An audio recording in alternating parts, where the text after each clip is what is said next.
One thing that we can never talk enough about is the importance of building community, right? And that's not just in our personal lives, like building community through our church or our gym, or for me, like bar three class, but building community as a part of our business. I would just like for you to settle in, and I want you to think about this in, I guess, really three different formats. One is just community in general. Right, that could be in your personal life, in your professional life, in your family life, whatever. It's just in general, like the importance of how do you establish good, authentic, lasting community, right? The second one, I want you to think about it in terms of client relationships, right? So these are the people who are paying for your products and services. These are your customers, right? And how do we think about community in that realm? And then the third category is I want you to think about community in terms of your team. And these could be full time employees, these could be part time contractors, and anywhere between. But community also happens within your company, within your organization. And I want you to think about it in those three different formats because it doesn't matter where you are, one of those fits. And that's my point is we might be talking about community in relation to something specific with building a more engaged community online, but that happens in your personal life, it happens with your customers, and it happens with your team.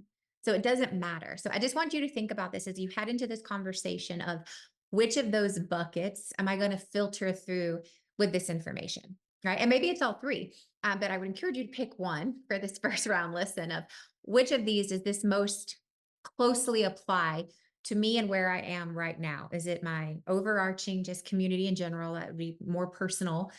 Is it my clients, my customers, or is it my team, right? Whether contractors or employees, doesn't really matter. So, first highlight is knowing the difference between audience and community. And I thought this was so wise and so right on, where Lindsay said that you have to think about your audience is all about connecting with you, but community is about helping your audience members connect with each other. And that really is so powerful because when anyone thinks about how do you grow a scalable business, it's you have to remove yourself from the center of it, right? And at some point, it's got to grow beyond you. And that means that people are now connecting and communing and collaborating with and without you. And that could be, again, personally, professionally, and in terms of your team or your customer base. So that's the first thing is just knowing that an audience, in this regard, is thinking about your customers, right? This could be online followers, offline customers, doesn't matter. But an audience is that one-to-one relationship. Whereas a community is how do we take all of our customer or potential customer relationships and start connecting them with each other.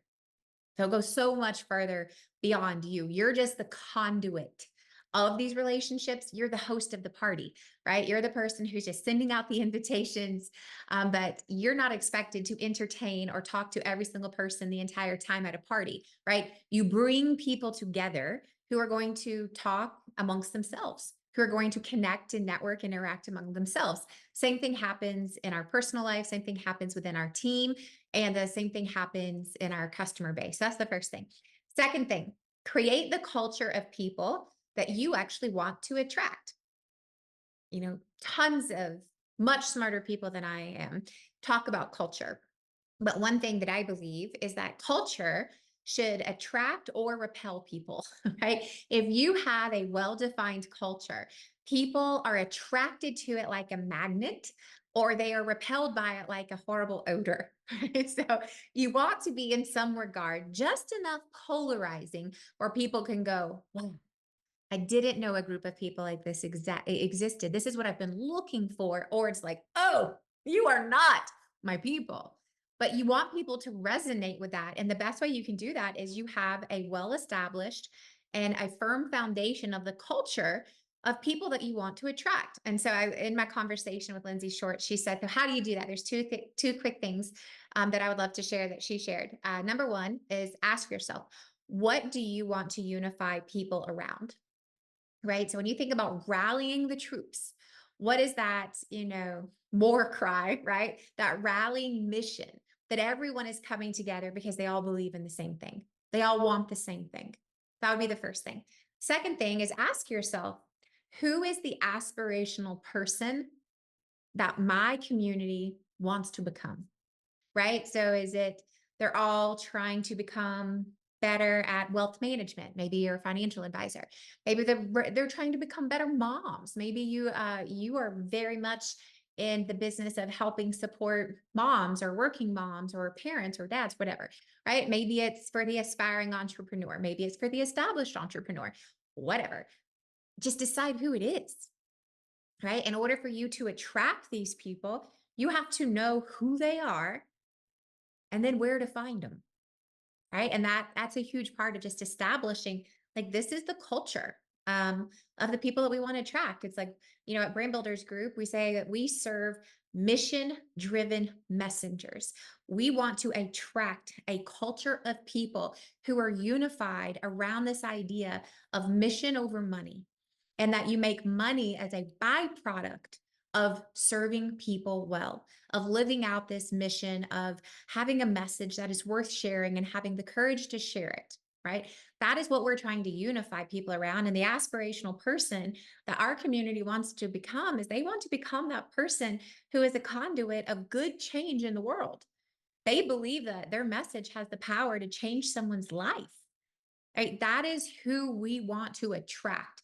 And if we do a good job at that, then people will come into our community and go, wow, I'm so happy I found you. Or they'll go, whoa, y'all are whack. I'm out of here. And that's okay. And we have to be okay with that because we have well-defined boundaries of who we are trying to attract because we know the culture of who we are. And I can just speak personally. The same thing goes for the people on our team. The people that we are attracting to work at Brand Builders Group also go, man, I want to be about something that's not just about money in my banking account. I want to be about something that is bigger than me. I want to be play a small part in something huge. That's who we're attracting, right? And I can say that part is working great. Our people are amazing. I feel utterly blessed and ignorant of how we are attracting such awesome people, other than they are aligned with the same things that we believe, right? So we are attracting them in that sense. I wish I had some great recruiting tactic. I could tell you I don't. I completely dumbfounded by that, other than we are culturally aligned. And you can tell it from the first 5-minute conversation, right? All right, last thing, find creative and tactically sufficient ways for people to connect with each other. So that's a tactically sufficient way. So what I mean by that is easy to implement, right? So you've got to tell people what to do in order to connect with each other, and they have to be able to do it in the moment, not make a checklist and okay, I'll go do that on LinkedIn later. It's like, no, like right now, what are creative ways? And not even just creative ways. What are ways? What are ways that you can establish for people to connect with one another within your community? Again, your family, your friends, your customers, your team members. So step one is have a place where people can find their people, right? And so internally, like as a company, we use Teams, and something that we've integrated this year that has been amazing for connection is Hey Taco. And Hey Taco allows our teams to reward each other for a job well done and to congratulate them and connect. And we are a virtual team for the most part, and that's been amazing. The other thing we've done is we've set up 2 to 3 different co-working places around Nashville, so our people have physical locations since we're virtual to go and connect and brainstorm and ideate. We're having quarterly social events, and these are just ideas with our team.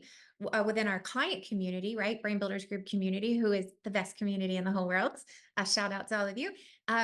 We spent an entire year building an app in an integrated way, a one place stop for you to ask questions, get on live trainings, network, have chats, have a social feed, have topic specific forums, all these different things. And it's like within this one place, they have tons of ways of connecting.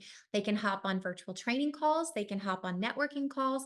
They can be a part of meetups. They can do forum conversations, which are, again, like vertical conversations around certain topics. They can just chat with each other in the social feed, kind of like a Facebook group. They can have one-on-one chat conversations right in the app. And this was a huge undertaking because we said there's so many different ways for people to connect. If we don't figure out how to consolidate, and that was the word for us, consolidate these ways, we're going to lose people, right? They're going to be so confused and so overwhelmed, they're not going to do anything.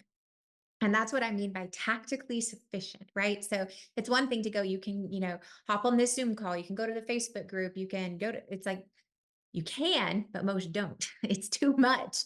And so we have found ways to consolidate all of these different options into one platform. That's not going to work for everyone. But what we found for us is that the consolidation into many things in one place was a way that we could create ways for our community to connect with each other. Now, that's all digital. We also do 48 different virtual events. That's not going to work for everybody. We do 6 in person, not going to work for everyone. So you just have to take some of these ideas and go, how could I implement something that would help my community connect with each other? It could be a free Facebook group.